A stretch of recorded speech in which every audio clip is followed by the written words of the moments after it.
आप सभी लोगों को नमस्कार। तो चलिए शुरू करते हैं अपना न्यूक्लियोफिलिक सब्स्टिट्यूशन में SN2 रिएक्शन का अगला लेक्चर। हम लोग न्यूक्लियोफिलिक सब्स्टिट्यूशन रिएक्शन पढ़ रहे हैं, जिसमें हमने सबसे पहले SN1 रिएक्शन पढ़ा। SN1 रिएक्शन में हम लोगों ने वहां पर कार्बोकेटाइन की बात की थी कि जब भी आपके पास SN1 आएगा तो आपको कार्बोकेटाइन का ध्यान रखना है। वैसे ही हम लोगों ने SN2 रिएक्शन के टाइम पर स्टेरिक हिंड्रेंस फैक्टर की बात की, क्योंकि जो SN2 रिएक्शन होती है वो ट्रांजिशन स्टेट से होकर गुजरती है, तो उसमें स्टेरिक हिंड्रेंस फैक्टर वहां पर डिसाइड करता है कि SN2 रिएक्शन के प्रति रेट क्या रहेगा। तो ये सब छोटी छोटी बातें हमने सीख रखी हैं। इसके बाद अब हम थोड़ा सा और अपने कॉन्सेप्ट को अच्छे लेवल पर लेके जाते हैं। हम लोग न्यूक्लियोफिलिक सब्स्टिट्यूशन में पढ़ रहे हैं SN2 रिएक्शन, जिसमें हम लोगों ने ऑलमोस्ट बहुत सारी बातें कर चुकी हैं, लेकिन यहाँ इस लेक्चर में हम लोग स्टार्ट करते हैं स्टीरियोकेमिस्ट्री ऑफ SN2 रिएक्शन। मैंने आपको स्टार्टिंग में जब रिएक्शन समझाई थी तो उस टाइम पर आपको थोड़ा बहुत स्टीरियोकेमिस्ट्री का आइडिया दे दिया था।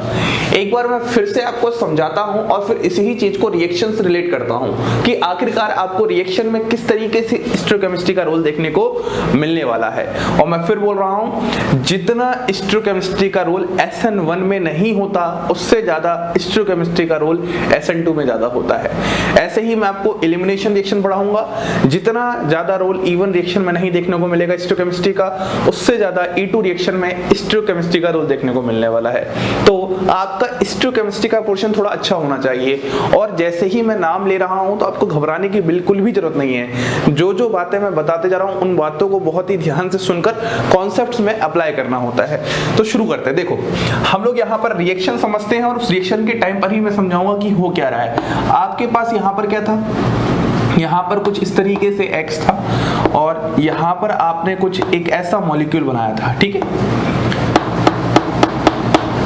और सामने सबसे पहला स्टेप ही क्या होता था, स्लोएस्ट स्टेप होता था, जिसमें क्या करता था, न्यूक्लियोफाइल अटैक करता था। और इस ही स्टेप को हम लोग बोलते हैं RDS स्टेप। अब यहाँ पर होगा क्या, यहाँ पर होता ये है कि आपके पास जो लीविंग ग्रुप है, ये इसका बॉन्डिंग मॉलिक्यूलर ऑर्बिटल है, इसके जस्ट अपोजिट में यहाँ पर क्या होगा, एंटी बॉन्डिंग मॉलिक्यूलर ऑर्बिटल है, ABMO। और ये क्या है, बॉन्डिंग मॉलिक्यूलर ऑर्बिटल। आपको अच्छे से मैंने समझाया था, हर बॉन्डिंग मॉलिक्यूलर के ऑर्बिटल के अपोजिट में एंटी बॉन्डिंग मॉलिक्यूलर ऑर्बिटल होता है। यदि ये आपके पास सिग्मा है तो ये आपके पास क्या है, सिग्मा स्टार। आप लोगों ने MOT के टाइम में थोड़ा सा समझा होगा।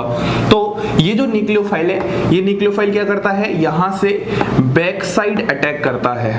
अब बैक साइड अटैक करने का रीजन मैंने आपको कल की क्लास में बहुत अच्छे से बताया था, क्या क्या रीजन हो सकते हैं। सबसे पहला बेसिक रीजन तो कहीं ना कहीं टू मिनिमाइज रिपल्शन, क्योंकि लिविंग ग्रुप के पास भी क्या है, लोन पेयर है, और यहाँ पर भी क्या है, लोन पेयर है। तो इस लोन पेयर के रिपल्शन को मिनिमाइज करने के लिए ये हमेशा इसके अपोजिट डायरेक्शन में आना चाहेगा।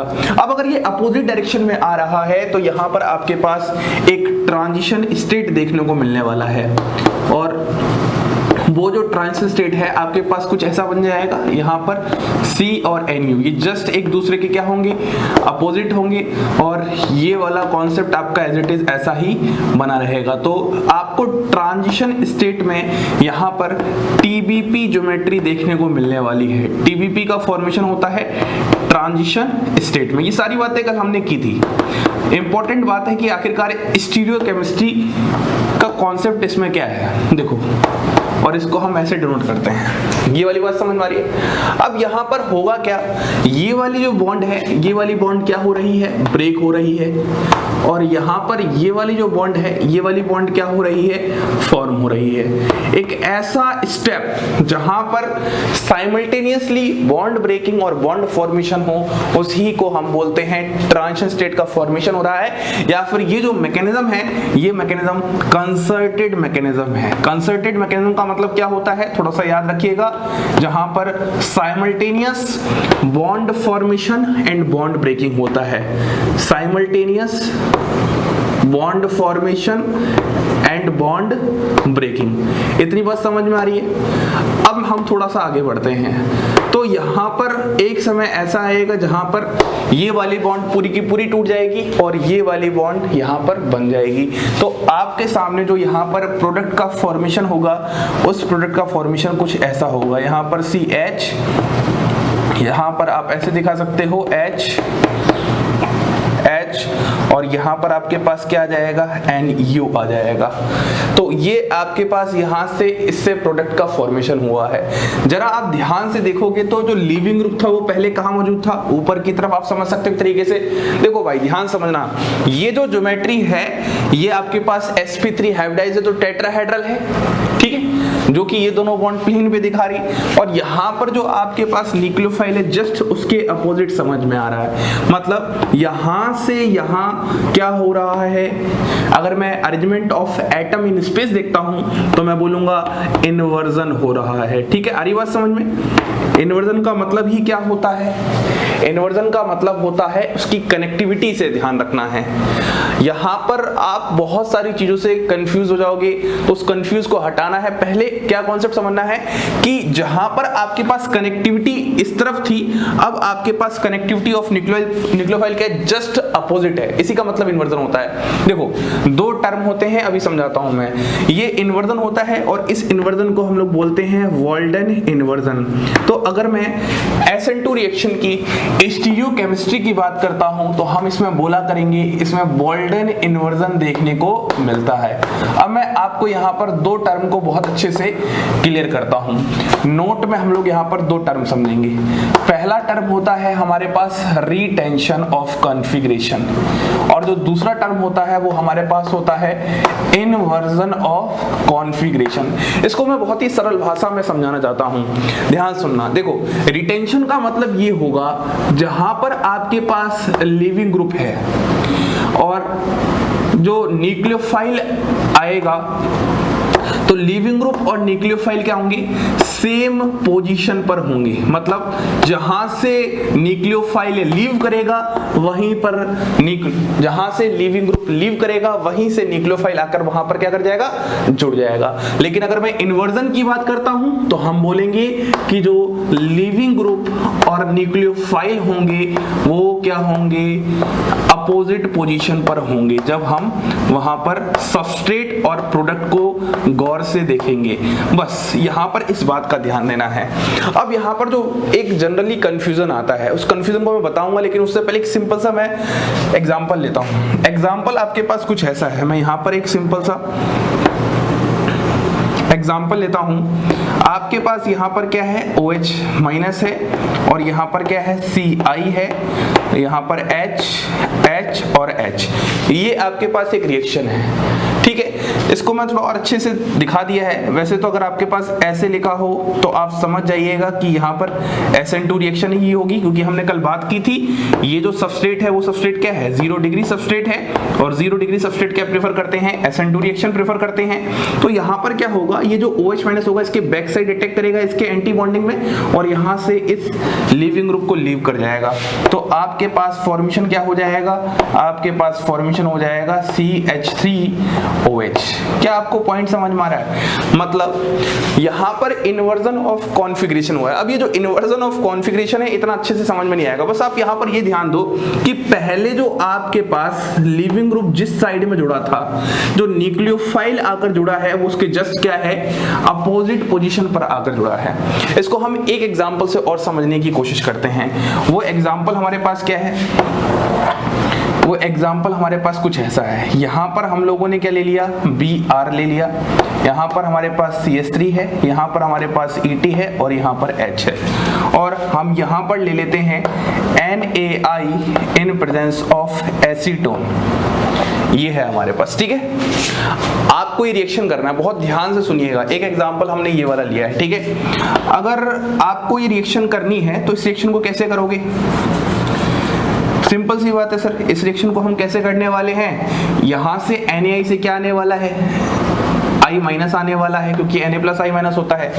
तो ये I माइनस जो आएगा वो क्या करेगा, इस Br के जस्ट अपोजिट में आके जुड़ेगा। तो हमारे पास जो यहाँ पर प्रोडक्ट का फॉर्मेशन होगा वो कैसा होगा, यहाँ पर I, यहाँ पर आपके पास क्या जाएगा H, यहाँ पर CH3 और यहाँ पर Et। अब देखो ध्यान से, क्योंकि इस पे जो आपके पास तीनों ग्रुप थे वो सेम थे तो इतना अच्छा समझ में नहीं आ रहा होगा, लेकिन यहाँ पर चारों ग्रुप डिफरेंट है तो अब आपको अच्छे समझ में आ रहा होगा कि जहां से लीविंग ग्रुप लीव किया है उसके जस्ट अपोजिट में आपके पास क्या आ रहा है, न्यूक्लियोफाइल आ रहा है। इसी को हम इन्वर्जन बोलते हैं। लेकिन सुनो, स्टीरियोकेमिस्ट्री जब आती है तो अच्छे लोगों को दिक्कतें हो जाती हैं। अगर हम ऐसा कर दें प्रोडक्ट, तो यहाँ पर CH3 है और यहाँ पर I है और यहाँ पर H है, मतलब ये तो प्रोडक्ट समझ में आ चुका है कि सर उसके जस्ट अपोजिट पोजीशन पर आ रहा है। लेकिन अगर मैं इसकी बात करूं क्या ये प्रोडक्ट हो सकता है, तो सुनना, ये प्रोडक्ट अगर मैं बनाता हूं तो ये बिल्कुल सही है। तो आप बोलोगे सर यहाँ पर Br है और Br की जगह ही तो I आ रहा है, तो यहाँ तो रिटेंशन ऑफ कॉन्फ़िगरेशन होगा। मतलब सर कैसे पॉसिबल है, एक ही रिएक्शन में आप इन्वर्जन समझा रहे हो और एक ही रिएक्शन में आप बोलो रिटेंशन। देखो रिटेंशन नहीं है, आपके देखने का तरीका गलत है। यहाँ पर अगर आप इस एटम की कनेक्टिविटी देखोगे तो CH3 और ET की पोजीशन देखो इसके साथ, और जबकि यहाँ देखो पोजीशन ही चेंज कर दी है। मतलब आप ये समझ रहे हो कि I ने रिटेन नहीं किया है, ये दोनों आपस में एक दूसरे के क्या हैं, आइडेंटिकल हैं, ये अलग अलग हैं ही नहीं है। आप इसको ऐसा क्यों सोच रहे हो रिटेंशन, क्योंकि आप इसको अलग मान के सोच रहे हो, जबकि मैं बोल रहा हूँ ये दोनों आइडेंटिकल हैं। इसीलिए मैं बोलता हूँ स्टीरियोकेमिस्ट्री की एक बेसिक नॉलेज बहुत अच्छी होनी चाहिए, आपको मॉलिक्यूल्स के बीच में रिलेशन बहुत अच्छे से पता होना चाहिए, और सबसे अच्छे से ये पता होना चाहिए कि वह मॉलिक्यूल आइडेंटिकल हैं या फिर क्या होते हैं। तो पॉइंट सिंपल सा समझो, ये वाली बात बिल्कुल अच्छे समझ में आ रही है सर इन्वर्जन है, लेकिन ये वाली बात सर समझ में नहीं आ रही। समझना क्या है, यहाँ पर आपने पोजीशन बदल दी है, तो जब भी आप पोजीशन बदलते हो तो वहां पर 2 टाइम चेंज होता है, ठीक है। तो यहाँ पर आप H को यहाँ, I को यहाँ लेके आओगे, ET को यहाँ और CH3 को यहाँ लेके आओगे, तो देखो एज इट इज बन जाएगा। मतलब केमिस्ट्री में 2 बार चेंज अलाउड होता है। इस चीज को हम स्टीरियोकेमिस्ट्री बहुत अच्छे से पढ़ेंगे। तो कुल मिला के मेरा स्टार्टिंग में यही बताना था कि आप स्टीरियोकेमिस्ट्री को कैसे समझ सकते हो। अब सुनो ध्यान से, हमें कभी भी इस इन्वर्जन वाले टर्म को अपने उन बेसिक नेमिंग वाले जो स्टीरियोकेमिस्ट्री में सकते हैं उन टर्म से नहीं समझना। जैसे हम बिल्कुल भी बात नहीं कर रहे कि यदि हमारे पास सबस्ट्रेट में R है तो प्रोडक्ट अगर S हो जाए, आप सोचते हो सर इसका मतलब इन्वर्जन है क्या, बिल्कुल नहीं। S है तो R हो जाए, बिल्कुल नहीं, एकदम गलत बात है। आप सोचते हो सर D है तो L हो जाए, L है तो D हो जाए, इन टर्म से कोई लेना देना ही नहीं है। इन्वर्जन का मतलब सिंपली है कनेक्टिविटी से, कि जहां पर आपका वह एटम स्पेस में अरेंज था उसके जस्ट अपोजिट में आके न्यूक्लियोफाइल अटैक करता है तो इन्वर्जन देखने को मिलता है। तो ये कुछ बेसिक बातें जो आपको ध्यान देनी है। अब हम कुछ अपने SN2 के प्रति कुछ रिएक्शंस कंपेयर करते हैं रेट को, और फिर हम कुछ रिएक्शंस को कंप्लीट करते हैं। तो अब हम बात कर लेते हैं कि आखिरकार अगर हम डिफरेंट सबस्ट्रेट लेते हैं तो उसमें रेट ऑफ SN2 रिएक्शन किसकी ज्यादा होगी। देखो सबसे पहला सवाल है हमारे पास, जनरली आपके सोचने का जो तरीका होगा वो सबसे पहले वही रहेगा जो डिग्री होती है एल्किल हैलाइड का। जो सबसे कम डिग्री होती है उसमें स्टेरिक क्राउडिंग सबसे कम होती है, तो वहां पर रेट सबसे ज्यादा होगा। मेनली जब भी आपके पास रेट का क्वेश्चन आए तो आपके दिमाग में सिर्फ यही चलना चाहिए SN2 के लिए कि ट्रांजिशन स्टेट के थ्रू होकर रिएक्शन जाती है, और यहाँ पर आपको स्टेरिक हिंड्रेंस वाले फैक्टर को बस दिमाग में लेके आना है। जहां पर स्टेरिक हिंड्रेंस कम से कम, वहां पर आपके पास ट्रांजिशन स्टेट की स्टेबिलिटी ज्यादा से ज्यादा और आपके पास रेट भी ज्यादा। ठीक है, इस वाले क्वेश्चन की बात करते हैं। देखो यहाँ पर ये इससे जुड़ा है, तो ये वाला जो आपके पास हैलिड है वो क्या है 1 डिग्री, और यहाँ पर ये जो आपके पास हैलाइड है वो क्या है 3 डिग्री, 2 डिग्री है ना। ये इस वाले कार्बन से 2 कार्बन जुड़ा है तो ये 2 डिग्री है, ये 1 डिग्री हैलाइड है, ये 2 डिग्री हैलाइड है। तो हमें पता है यहाँ पर देखो यहाँ पॉजिटिव आएगा, यहाँ पॉजिटिव आएगा। आप खुद फील कर रहे हो ये वाला पार्ट तो सेम है, लेकिन यहाँ पर ये एक्स्ट्रा ग्रुप क्या कर रहा है, स्टेरिक हिंड्रेंस इंक्रीज कर रहा है, जिसकी वजह से ट्रांजिशन स्टेट की स्टेबिलिटी कम हो जाएगी। तो हम बोलेंगे इसका रेट टुवर्ड्स SN2 रिएक्शन क्या होगा, ज्यादा होगा। ठीक है, इस क्वेश्चन की बात करते हैं। यहाँ पर ये वाला आपके पास पॉजिटिव सेंटर है, ठीक है, ये वाला आपके पास पॉजिटिव सेंटर है। दोनों के जो अल्फा कार्बन है उस पर कोई क्राउडिंग नहीं है, लेकिन मैंने बात की थी अल्फा कार्बन के बाद आपको बीटा कार्बन पर जाना है, उसके बाद आपको गामा कार्बन पर जाना है, और वहां पर इस तरह क्राउडिंग लिखनी है। अगर ये आपके पास अल्फा कार्बन है तो ये क्या है बीटा और ये क्या है गामा। ऐसे ही अगर ये आपके पास अल्फा कार्बन है, ये क्या है आपके पास बीटा और ये क्या है गामा। अब आप खुद देखो, यहाँ पर देखोगे तो गामा कार्बन पर कोई भी ग्रुप नहीं लगा, तो यहाँ पर बैक साइड अटैक आसानी से हो सकता है, लेकिन यहाँ पर गामा कार्बन पर ये बल्कि ग्रुप लगा है। दोनों में कंपैरेटिव चीजें होती हैं जो भी होती हैं, अकेले में किसी का कोई रेट नहीं होता भाई। जब भी कोई रेट होता है तो किसी के साथ कंपेयर करते हैं। जब हम दोनों स्ट्रक्चर को देख रहे हैं तो यहाँ पर गामा कार्बन पर ब्रांचिंग इंक्रीज हुई है, और ब्रांचिंग इंक्रीज होने से हमेशा ट्रांजिशन स्टेट की स्टेबिलिटी कम होती है, तो वहां पर रेट भी कम होगा। सबसे पहले ज्यादा डोमिनेटिंग फैक्टर होता है अल्फा कार्बन पर, फिर होता है बीटा कार्बन पर, और फिर होता है गामा कार्बन पर। ठीक है, तो हम बोलेंगे इस वाले केस में यहाँ पर क्या है, steric hindrance on gamma carbon ज्यादा है, तो जिसकी वजह से यहाँ पर रेट क्या होगा आपके पास, कम होगा, और यहाँ पर रेट क्या होगा, ज्यादा होगा। पॉइंट क्लियर एकदम अच्छे से। इस वाले सवाल की बात करते हैं। देखो इस सवाल में क्या आपके पास यहाँ पॉजिटिव सेंटर है, यहाँ पर पॉजिटिव सेंटर है। अब पॉइंट समझना ध्यान से, अगर आप जरा ध्यान समझोगे तो यहाँ पर ये जो कार्बन है, ये कार्बन क्या है आपके पास, sp2 हाइब्रिडाइज्ड है। क्या मैं सही बोल रहा हूँ? कैसे, देखो यहाँ पर आप डबल बॉन्ड लगा लो, इस कार्बन को आपको हाइब्रिडेशन निकालना है, तो सिर्फ सिग्मा बॉन्ड पार्टिसिपेट करती हैं, 1 2 3 सिग्मा, तो sp2। और ये जो कार्बन है, ये कार्बन कैसा है, sp3 हाइब्रिडाइज्ड कार्बन है। अब पॉइंट समझना ध्यान से, आपको पता है अगर ये sp2 है तो यहाँ पर परसेंट s करेक्टर ज्यादा होगा, और परसेंट s करेक्टर ज्यादा है तो यहाँ पर इलेक्ट्रोनेगेटिविटी भी ज्यादा होगी, और अगर इलेक्ट्रोनेगेटिविटी ज्यादा है तो यहाँ पर खींचने की शक्ति इसकी ज्यादा होगी।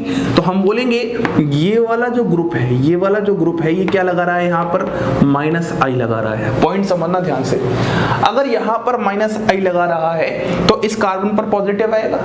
जितना ज्यादा -I होगा उतना ज्यादा पॉजिटिव होगा, उतना ज्यादा मोर इलेक्ट्रोफिलिक कार्बन होगा, तो उसकी वजह से रेट ऑफ एक्सटिंक्शन क्या होगा, ज्यादा होगा।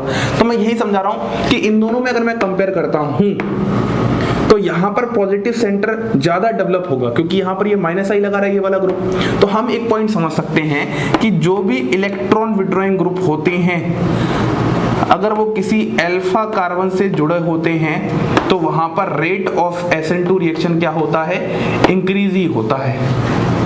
तो हम बोलेंगे इसका रेट क्या है, ज्यादा है एज कंपेयर टू इसके। देखो अब यहाँ पर आप स्टेरिक फैक्टर नहीं लगा सकते। स्टेरिक फैक्टर कैसे लगाओगे, खुद सोचो ना यार, ये दोनों ही ऑलमोस्ट बराबर साइज के हैं। अच्छा सर उसमें पाई बॉन्ड है, इसमें पाई बॉन्ड नहीं है, तो पाई बॉन्ड को आप लेके क्या करोगे।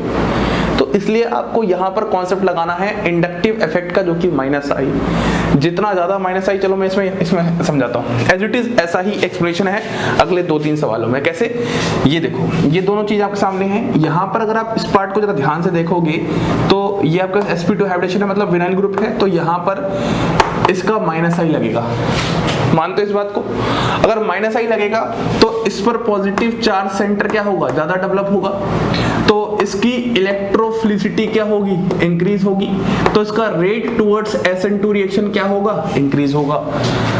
more positive more -I, more will be the positive charge on carbon, more will be the electrophilic carbon, और लास्ट में rate of SN2 reaction increase. तो हम बोलेंगे इस वाले केस में इसका रेट हमारे पास ज्यादा है एज कंपेयर टू उस वाले के।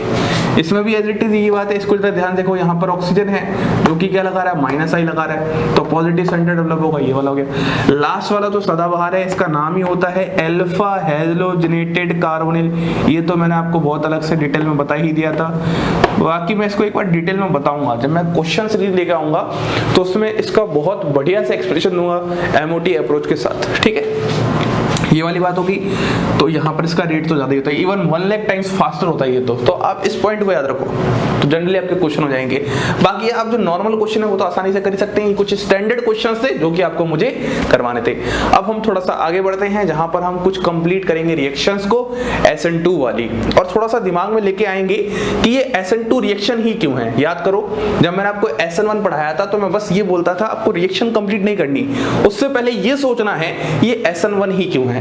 वैसे ही हम यहाँ पर रिएक्शन कंप्लीट तो करेंगे, लेकिन उससे पहले ये सोचेंगे ये SN2 ही क्यों है, ताकि जब हम दोनों को कंपेयर करें तो हमें आसानी से समझ में आ जाए SN1 ये होती है, SN2 ये होती है, और हम अगर ये समझ जाएंगे तो हमारे क्वेश्चंस में जो गलतियां होंगी वो बहुत कम हो जाएंगी। तो आइए अब हम बात करते हैं इन क्वेश्चंस की। ठीक है, ध्यान से क्वेश्चन देखना है। मैं आपको फिर बोलना चाहता हूं यही बात, क्वेश्चन का आंसर बताने से पहले ज्यादा जरूरी ये है इसको पहचानना कि ये SN2 रिएक्शन ही है। या फिर कुछ और है तो क्यों है। ठीक है, देखो सबसे पहला सवाल देखते हैं। सबसे पहले जब भी आप करो तो देखो नजर आपकी जानी चाहिए सबस्ट्रेट पर। यहाँ पर ये सबस्ट्रेट कैसा है, 0 डिग्री है। और हम लोगों ने बात की थी कि जो 0 डिग्री या 1 डिग्री सबस्ट्रेट होते हैं वो SN2 रिएक्शन ही दिखाते हैं। 3 डिग्री वाले आपके पास SN1 रिएक्शन दिखाएंगे due to formation of carbocation. सबसे पहला फैक्टर होता है सबस्ट्रेट। देखो अब हमें थोड़ी सी दिक्कतें होना स्टार्ट जरूर होंगी, क्योंकि पहले हमने SN1 पढ़ा था तो हम सिर्फ SN1 की बातें करते थे। अब हम जब SN2 पढ़ रहे हैं तो हमें ऑलरेडी पता है हमने SN1 पढ़ चुका है, तो SN1 की बातें भी दिमाग में चलने वाली हैं। पॉइंट समझना ध्यान से जो बताना चाहता हूं। आप सोचोगे कि सर पहले अगर हम यहाँ पर कार्बोकेटाइन बनाए फिर न्यूक्लियोफाइल का अटैक करवा सकते हैं, तब भी आपके पास प्रोडक्ट क्या आने वाला है, CH3O यहाँ पर Me। और सर अगर हम इसका यहाँ पर बैक साइड अटैक करवाएं और इसको बाहर निकाल दें तब भी प्रोडक्ट ये आने वाला है। तो आखिरकार मैकेनिज्म कौन सी होगी। तो सुनो, ये क्वेश्चन आपका स्टार्टिंग क्वेश्चन है, तो आप यहाँ पर बोल रहे हो कि चलो फर्क नहीं पड़ता, लेकिन बहुत फर्क पड़ता है। अगर इसी ही में स्टीरियोकेमिस्ट्री कॉन्सेप्ट लगाना होता तो आप भटक जाते। आपको अगर ये नहीं पता होता कि SN1 है या SN2 है तो आप इन्वर्जन कैसे करते, आप रिटेंशन कैसे रखते, रेसमाइजेशन कैसे करते, इस बात को अपने आप से पूछिएगा। तो हमें अच्छे से पता है ये 0 डिग्री सबस्ट्रेट है, यहाँ पर कोई स्टेरिक इंटरेस्ट फैक्टर नहीं होता है, जिसकी वजह से ये रिएक्शन क्या जाएगी, SN2 से जाएगी। तो अब यहाँ पर आप थोड़ा सा नोट कर लो, ताकि जब मैं आपको कंपैरिजन पढ़ाऊं तो थोड़ा सा मुझे आसानी हो सके आपको समझाने में। क्वेश्चंस के थ्रू समझते हैं। देखो जो 0 डिग्री सबस्ट्रेट होता है, 1 डिग्री सबस्ट्रेट होता है, 2 डिग्री होता है और 3 डिग्री होता है। 0 डिग्री वाले जनरली हमेशा ही क्या प्रेफर करते हैं, SN2। 3 डिग्री वाले प्रेफर क्या करते हैं, SN1, क्योंकि स्टेबिलिटी ऑफ कार्बोकेटाइन के थ्रू जाते हैं वो। ठीक है, 1 डिग्री वाले भी आपके पास SN2 प्रेफर करते हैं, एक्सेप्ट एलाइलिक और बेंजाइल। एफसेट, एलाइलिक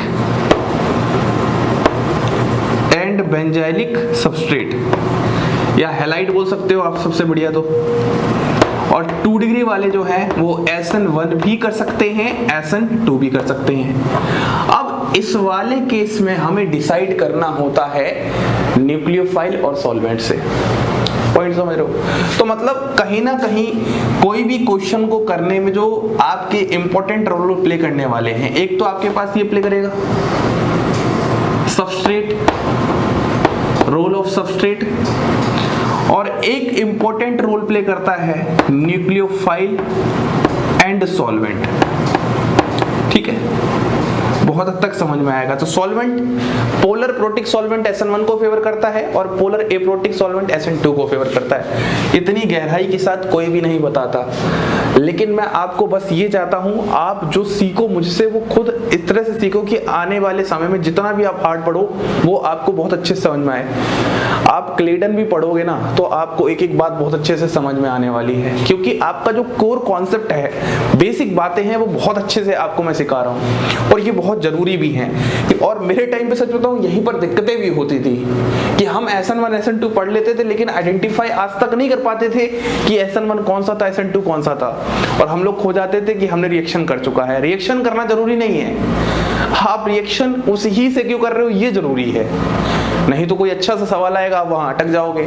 इसीलिए तो क्वेश्चंस वगैरह आपसे नहीं होते, क्योंकि आप एक अप्रोच के साथ नहीं पढ़ते, जल्दबाजी में लगे रहते हो।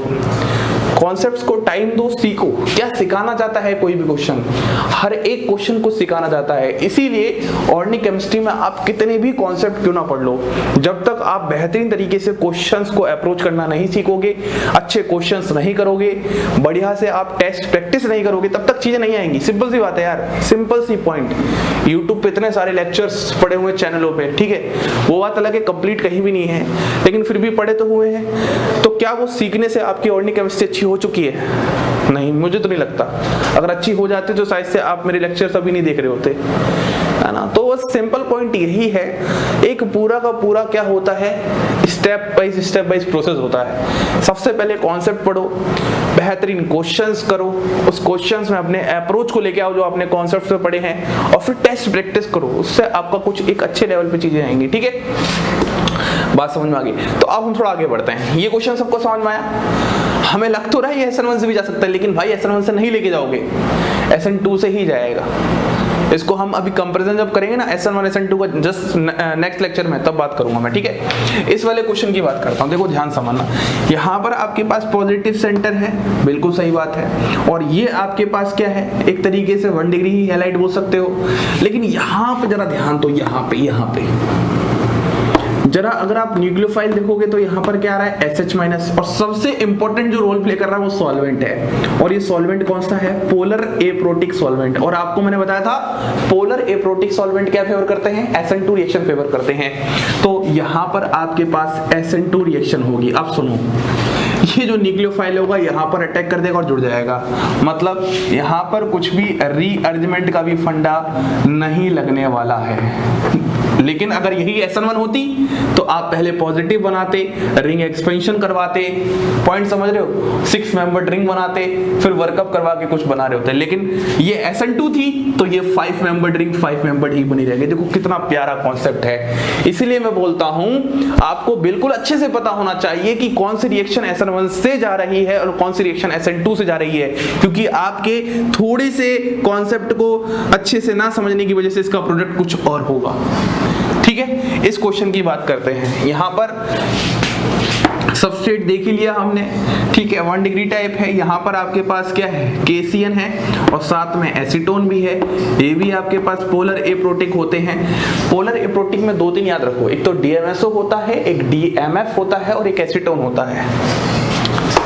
DMSO बहुत गंदे लोग हो आप, मैंने ये सब GOC के टाइम पर अच्छे से पढ़ाया है, सॉल्वेंट की पूरी कहानी पढ़ाई है। 2 तरह के सॉल्वेंट होते हैं, पोलर नॉन पोलर।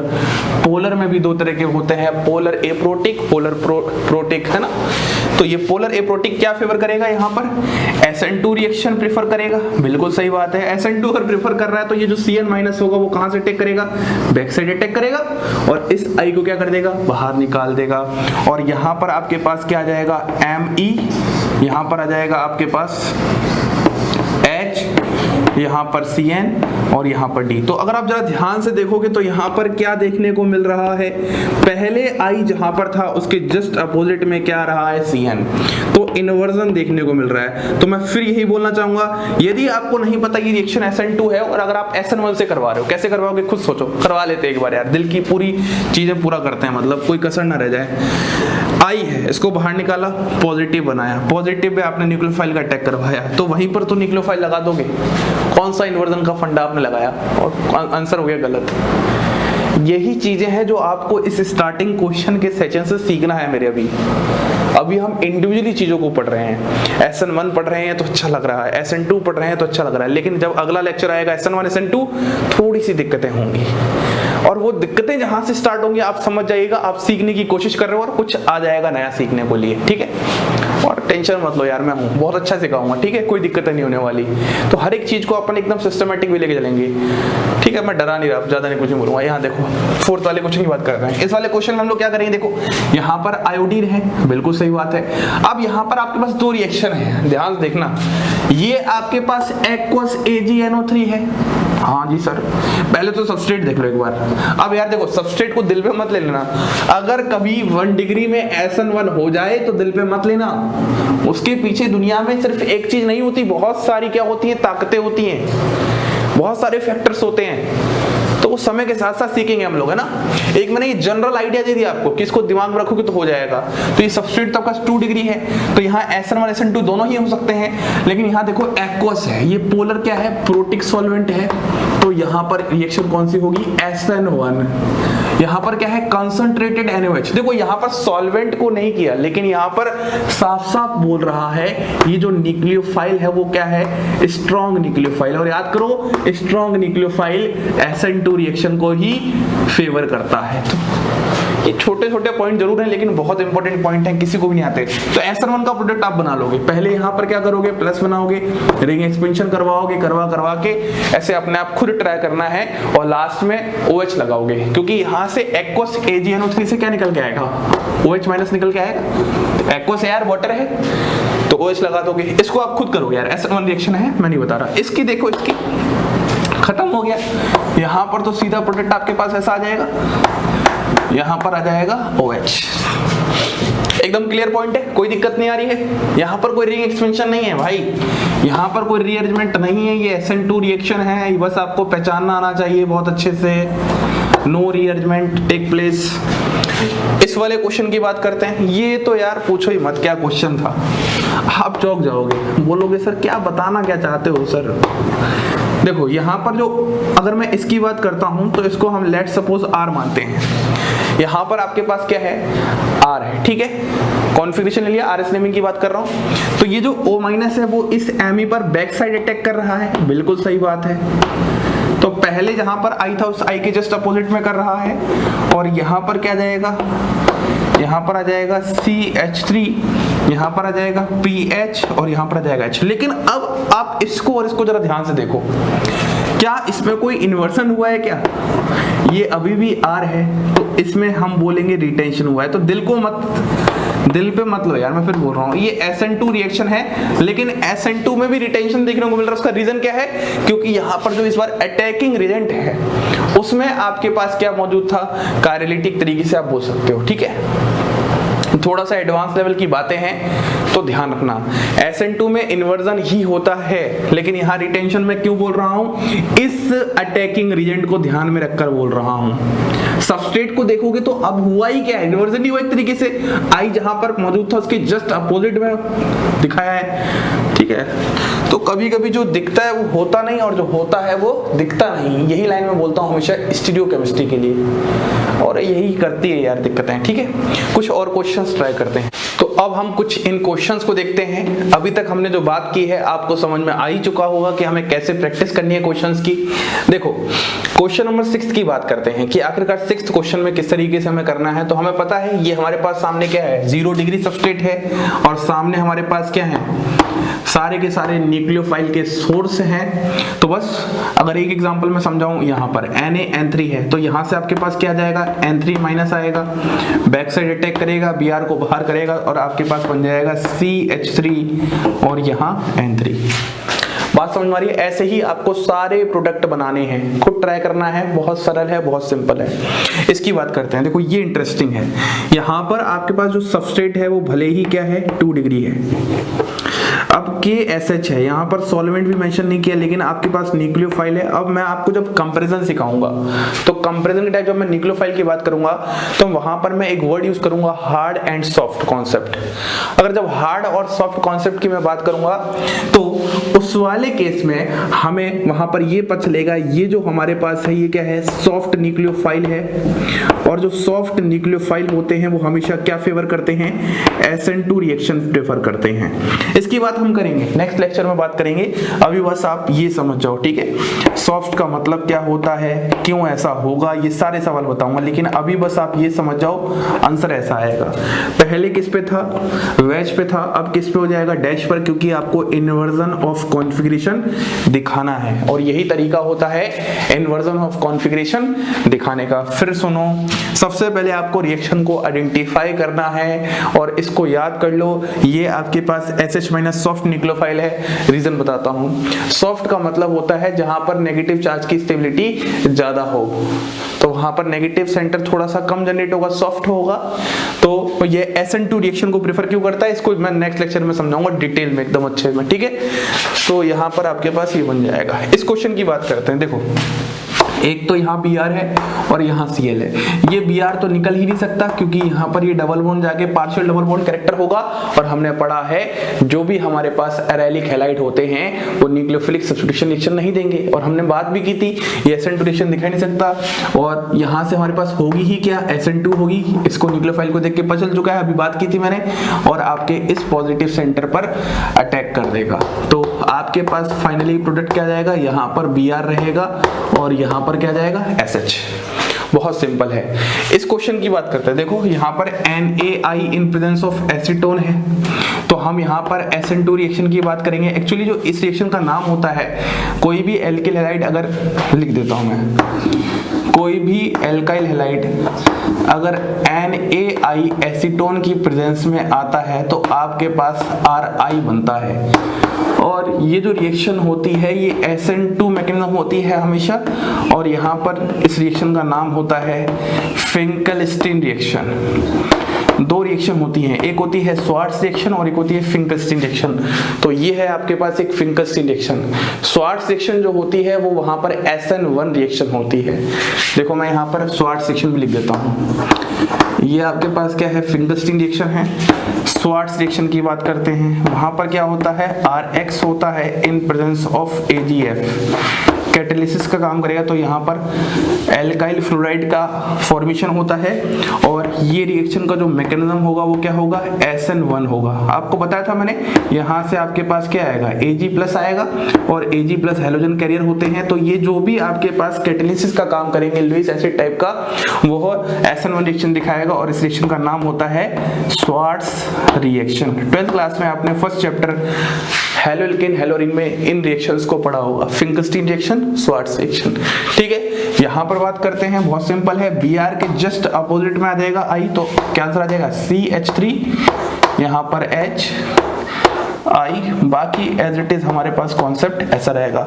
अब हम इस लास्ट क्वेश्चन की बात करते हैं, बहुत इंपॉर्टेंट क्वेश्चन है, इसको जरा ध्यान से देखना। आप सोचोगे सर अगर Br यहाँ है तो I को अपोजिट में लगाना है, बिल्कुल सही बात है, और यहाँ इसके अपोजिट में तो ये इतना बड़ा बॉन्ड है, तो कहाँ पर किसको हटाएं और क्या लगाएं। तो सुनो, आप सबसे पहले एक काम करो, Br की जगह ही I को लगा दो और बाकी इस वाले एटम पे तो कोई चेंज नहीं होगा, इस वाले कार्बन पे इतने पार्ट्स पे तो कोई चेंज नहीं होने वाला ना। यहाँ पर आपने Br की जगह I लगा दिया। अगर मैं इस H इस D को एज इट इज वहीं लगा दूंगा तो रिटेंशन हो जाएगा। तो हम क्या करेंगे, इनकी पोजीशन भी चेंज कर देंगे, D और H कर देंगे।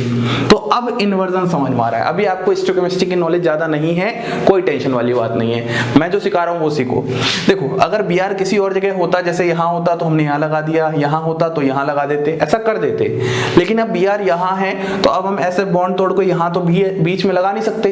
तो अब क्या करोगे, Br की जगह ही I लगा दो, फिर जो कार्बन एटम है उसकी जो बाकी दो बची हुई बॉन्ड हैं उनको आपस में चेंज कर दो। ठीक है, हमने चेंज कर दिया इनको। ऐसे नहीं समझना तो आप ऐसे समझो यार, इस सबस्ट्रेट को थोड़ा सा चेंज करते हैं, चेंज करना आना चाहिए जिंदगी में। ठीक है, यहाँ पर क्या हो जाएगा, Br, तो यहाँ पर आप क्या कर दोगे, H, देखो ये वाली चीज एज इट इज रहने दो, इस वाले ग्रुप की मैं बात ही नहीं कर रहा, इसको एज इट इज बना रहने दो। तो यहाँ पर अगर मैं Br की जगह यहाँ पर H आ जाएगा और यहाँ क्या था आपके पास D। आपने ये एक बार चेंज किया, जरा ध्यान समझो, आपने पहले इन दोनों का चेंज किया, यहाँ पर Br आ गया और यहाँ पर H आ गया।